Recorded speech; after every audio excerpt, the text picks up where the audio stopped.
Good afternoon. Thank you for creating time for us. You are in time for the Lunchtime News. This is KBC. We have news not only in the home country but also across the globe. Do interact with us on all our social media platforms at KBC Channel 1. My name is Irene Muchuma Odim. On sign language interpretation we have Byron Abuli. Former Anab Koi Member of Parliament William Chepkut has passed on. Unconfirmed reports say he collapsed in his house and was rushed to Medihill Hospital in Parklands, Nairobi County, where he was pronounced dead. Chepkut, who served in the 12th Parliament, has been unwell for some time and was admitted to hospital between late last year and early this year. Former Ainabkoi Member of Parliament William Chepkut has reportedly been facing health challenges for the last 2 years. Chepkut will be remembered for his devotion to God, courage to speak his mind, as well as prowess in choice of words that made his speech hilarious. His Excellency, tunakusabai na kutoa kongole zetu kwako binafsi. Kwa sababu ulitujengea barabara ya Naiberi Hati Drive. Tunaomba kwa njia ya unyenyekevu sana utusaidie. God's grace, God's favor, and God's mercy surpasses all human understanding. Even it surpasses instruments of power. That's why I was chosen. He served as MP for Ainabkoi constituency in Uasin Gishu County between 2017 and 2022, and he was elected as an independent candidate, defeating incumbent Samuel Chepkonga. Cabinet Secretary, I submit with a lot of, because we want to tolerate each other. Let's tolerate each other. Let's forgive each other. Let's commit each other.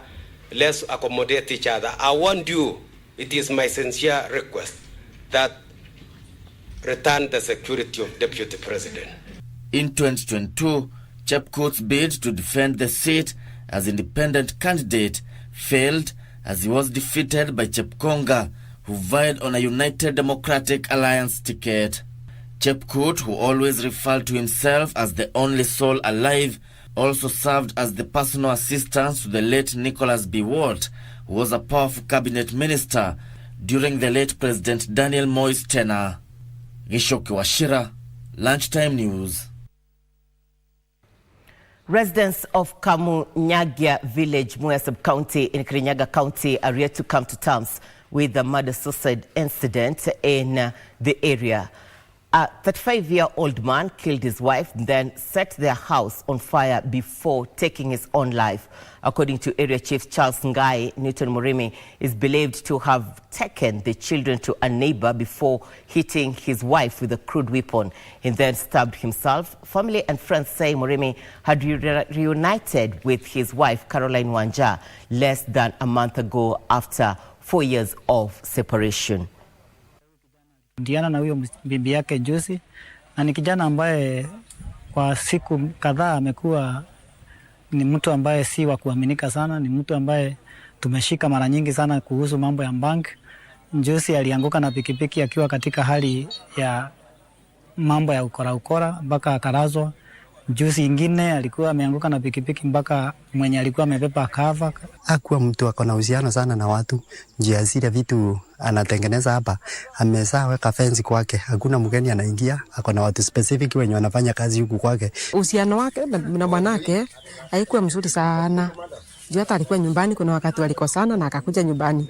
Lakini kurudi kwake sio vile ilikuwa inajulikana kabisa amerudi kabisa. Lakini yeye alikuwa amerudi. Kama familia tunasikia uchungu sana na mwingi sana kwa kupoteza mmoja wetu. Hakuwa mgonjwa, hakuwa na nini, alikuwa anafanya biashara yake ili apate riziki ya watoto wake. The South Sudan business community in Mombasa is now accusing the Kenya Ports Authority of disobeying the presidential directive to revert all port clearing services to the county of Mombasa. The business community argues that KPA has also remained tight-lipped on the process, demanding unfettered access to ongoing deliberations. The South Sudan business community in Mombasa is alleging that all is not well in efforts to revert port services back to Mombasa. There's an outcry from the people of Southern Sudan and people of Mombasa as well, because the livelihood of people of Mombasa come from this port.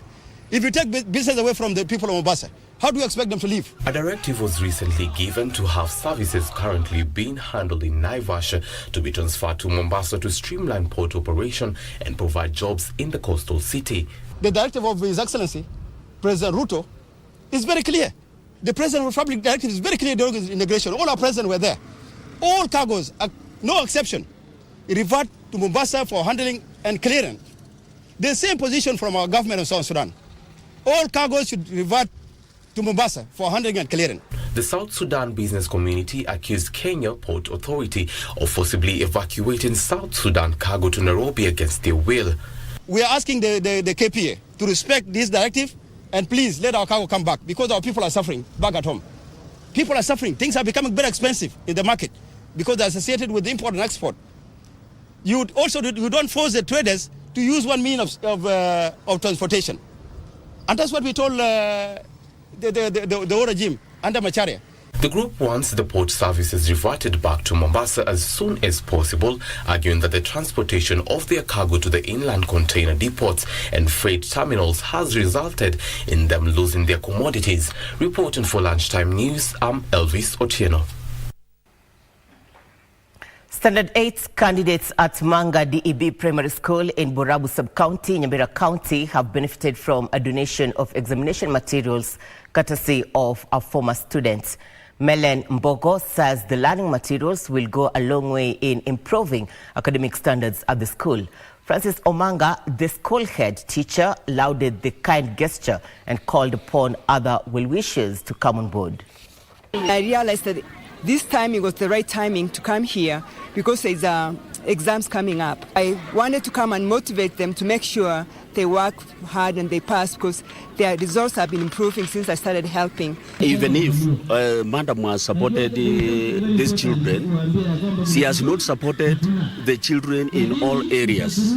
I'm urging other stakeholders and other alumni of this school to follow suit and uplift the school that has made them what they are. All right, Limuru constituency Member of Parliament John Kiragu and his Githunguri counterpart Gathoni Wamushomba are calling on the Ministry of Education to establish more learning institutions that cater for children with special needs. The duo, who spoke during the commissioning of a comprehensive care center for children with special needs at Garden of Solium in Limuru, said equality in access to education is the only way for persons with disability to also benefit from opportunities and contribute to nation building.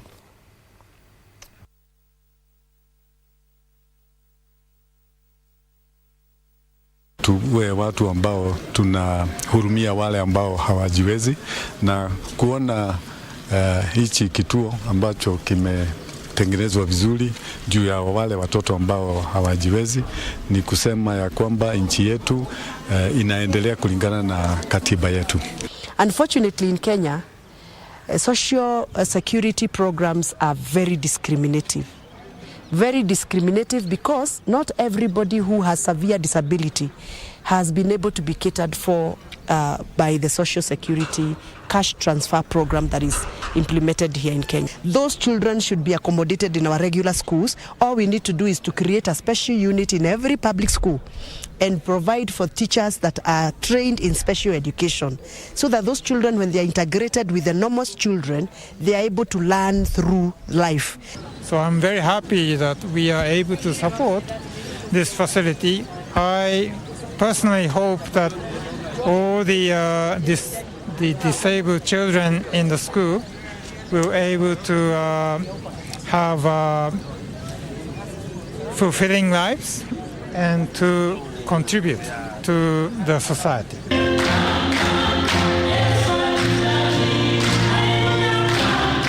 Former Nambale Member of Parliament Sakwa Bunyasi has urged the court to squash the election of Paul Otuoma as Busia County Governor. Bunyasi, who vied for governor but lost to Otuoma, says the exercise was not free and fair, demanding a recount of the votes. Governor Otuoma, through his defense team, has however expressed confidence, arguing that the courts will uphold his victory. Lawyers Joseph Makoha and Arthur Odera have argued that their client's victory was a reflection of the will of voters in Busia. Turudie hesabu, tufanye uchunguzi wa kiundani na baadaye kwa zile stations ambao tumeomba mahakama ituruhusu zihesabiwe upya. Kuchunguza hizo ballot na kuhesabu upya. Tuko tayari kuthibitishia mahakama na public Busia kwamba Gavana Otuoma na deputy yake walichaguliwa kwa njia ya haki na kura ya tarehe 8 mwezi mwaka huu ilikuwa ya haki na inawasilisha aspirations na wishes za watu wa Busia. You're watching the Lunchtime News on this 8th day, the month of October 2022. We are taking a short commercial break. We'll be back with more, including news-making headlines in the world of sports. Stay with us.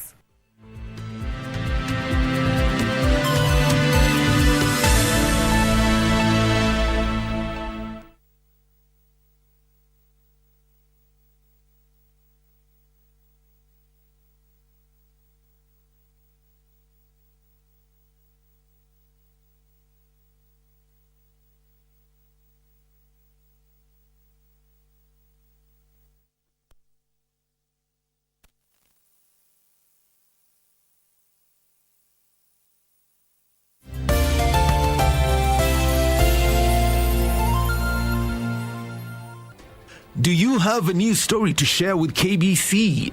Get in touch swiftly on email news@kbc.co.ke or call 0723-892-654 or 0734-780-124.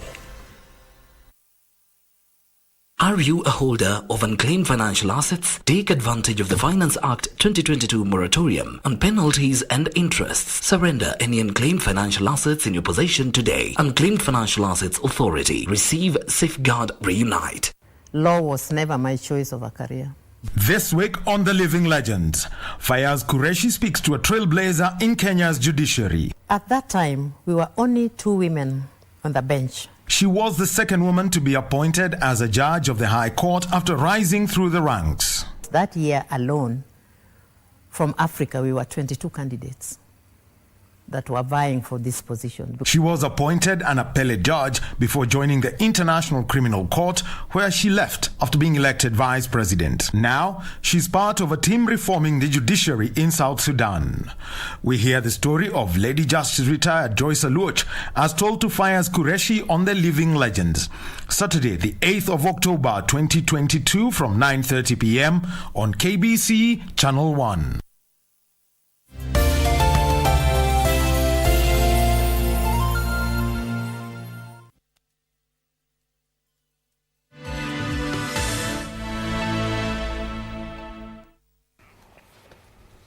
Welcome back. A section of farmers in Voite, Taveta County is a worried lot following the drying up of a river that watered most of the farms around it.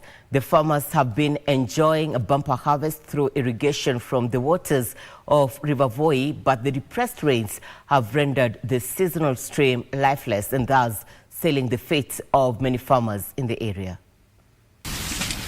Bakari Ali and Suleiman Eid are some of the farmers who have been relying on the waters of River Voi.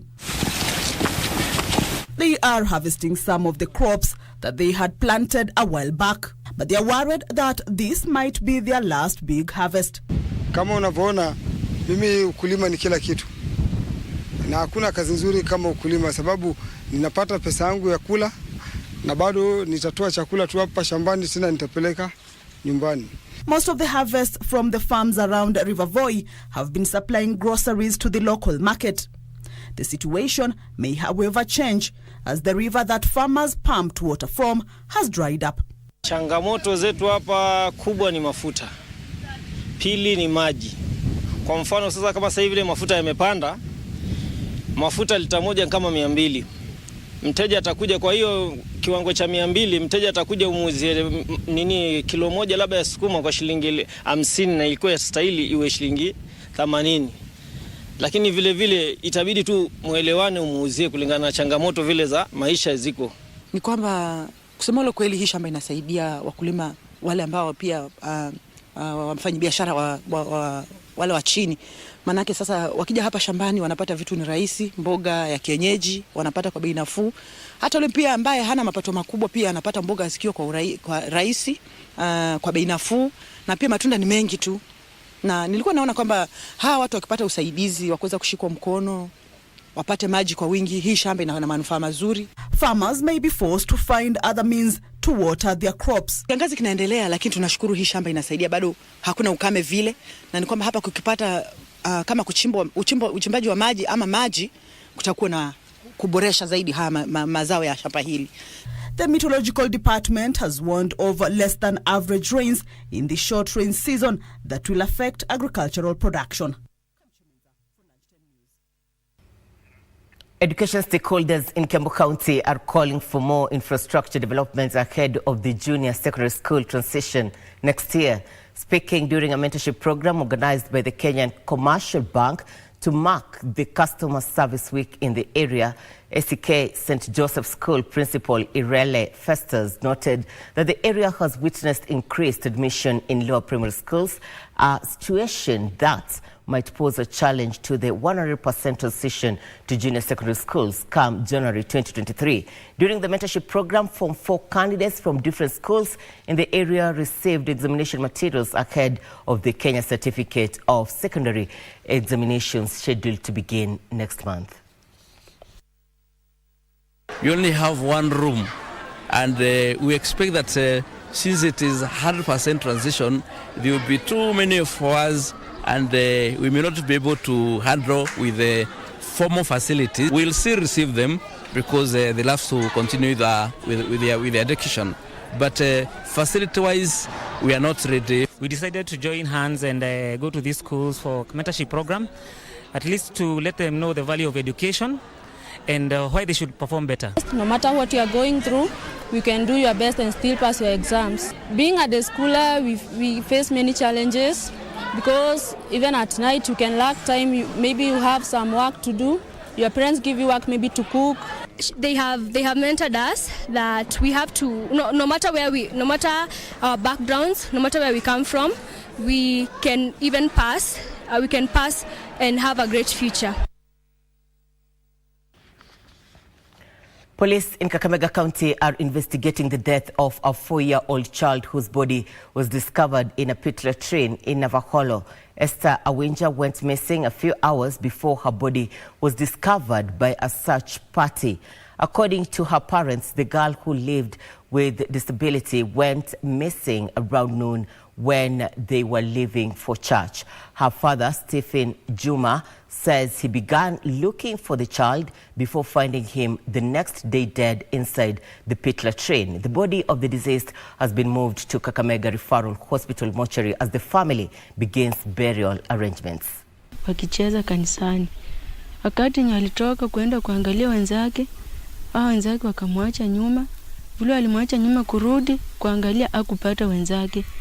Na wakati alifika kanisani hapo akashindwa vile atarudi kuangalia utafuta wenzake. Ndio mtoto akapotea hapo na hapo. Tulitafuta mtoto mpaka saa 11 mtoto hakupatikana. Walikuwa wananiambia mtoto alikuwa anachezea pale na choo iko hapa. Sasa mimi nilikuwa tu hapo. Kaenda nikachukua tochi ya simu. Nikamulika. Naona tu kitu huko ndani. Na sioni ni nini. Kaingiza kichwa kabisa ndani ya choo na nikaona huyo ni mtu. The family of the late senior chief Waruhiu Kungu now says that the late Waruhiu was not murdered by the Mau Mau but by the white settlers. The family, which has for a long time remained tight-lipped on the matter, argues that the Mau Mau lacked the sophistication needed to carry out the 7th October 1952 assassination.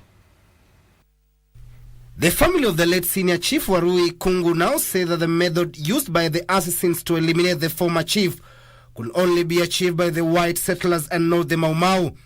They say the settlers had vehicles and rights to move around freely and therefore could execute their mission easily. The family poked holes into an inquiry and the court case that was put together following the assassination. Kulikuwa kumepandwa mbegu ambayo haikuwa sawa, na wakati huo ni wakati wa mbeberu. Alikuwa anapanda hizo mbegu za kuonyesha vile mzee wetu alikufa. Hata ingawa hatukuelewa, lakini tuliambiwa ameuliwa na Mau Mau, lakini hatungekubali, hatungekataa, tulikubali tu na tukaendelea na maisha yetu. They say so much was hidden from the majority of Africans at the time due to their little knowledge of legal matters. Patricia Wairimu Warui Njirwa, granddaughter of the late senior chief, says the evidence that the family now holds points to the fact that the other people other than the Mau Mau were involved in the murder. We realized there was a lot of suppression of evidence in his case. And with my legal background, it was easier to sort of go through the documents and understand. The pathologist's report, it was presented in court without the presence of the pathologist. They requested for him to come and give evidence, but the prosecutor said they had left the country, which was a lie. It's recorded that the pathologist left the country the next year in 1953. At the time of the inquiry, the pathologist was in the country. Why didn't he come to court? What did he know that the prosecution didn't want to be brought out in court? Hiram Kagede Warui, a son of the late chief, said the family is still reeling from his demise. Wakati alifariki ilikuwa ni majozi kwetu sisi kama watoto wake na familia yake kubwa. Alikuwa na ndugu zake na dada, na wote tulimuomboleza kwa huzuni nyingi. The death of the senior chief caused the colonial government to declare a state of emergency throughout the colony. Timothy Kipnusu for Lunchtime News.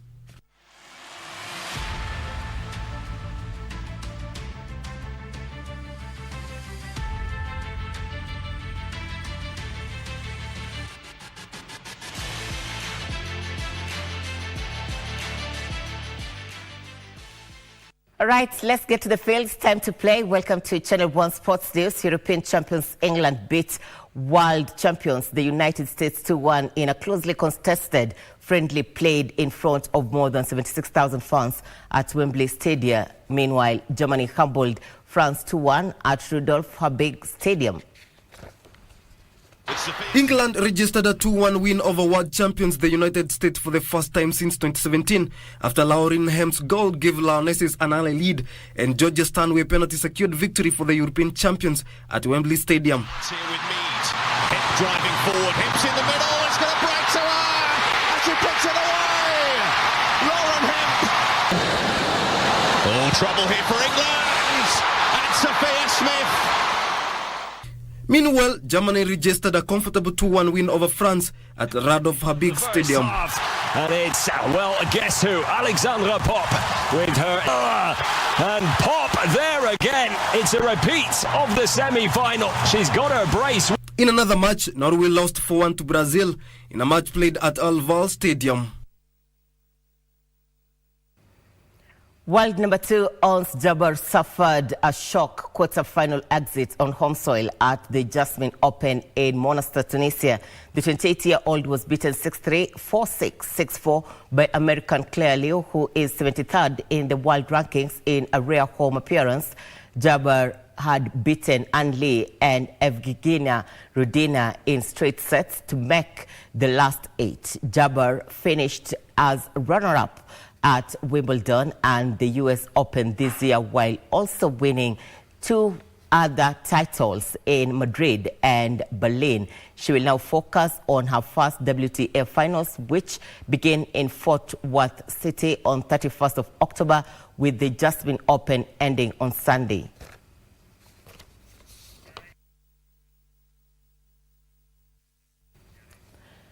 English Premier League side Chelsea will be aiming to register 3 straight wins in all competitions when they host Wolverhampton Wanderers this afternoon in a Premier League clash at Stamford Bridge. Meanwhile, defending champions Manchester City will take on Southampton at the Etihad Stadium. Blues are 7 points ahead of Wolverhampton and have not beaten Wolves in the Premier League since July 2020, though with each of the last 3 matches finishing level, including a 2-2 draw in a corresponding match last season set up an entertaining clash at Stamford Bridge. Chelsea will be without defender Wesley Fofana, who suffered a knee strain against AC Milan in midweek. Marco Correia is available after illness, but N'Golo Kante is not yet ready to play after hamstring issue.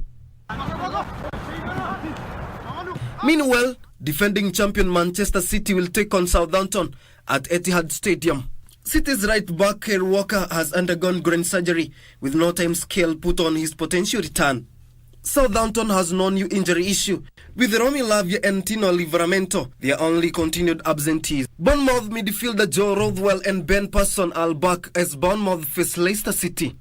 Leicester midfielder Wilfred Didi will be out after aggravating a hamstring injury in Monday's win over Nottingham Forest.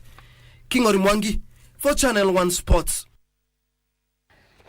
Thank you for your time. We've come to the end of Channel 1 Lunchtime News. Thank you also for your feedback on our social media platforms. For more details on Just Add News and many more, do log on to www.kbc.co.ke. My name is Irene Muchuma on Sign Language Interpretation. We have Byron Abule on behalf of the entire team. Thank you for your time. Good afternoon.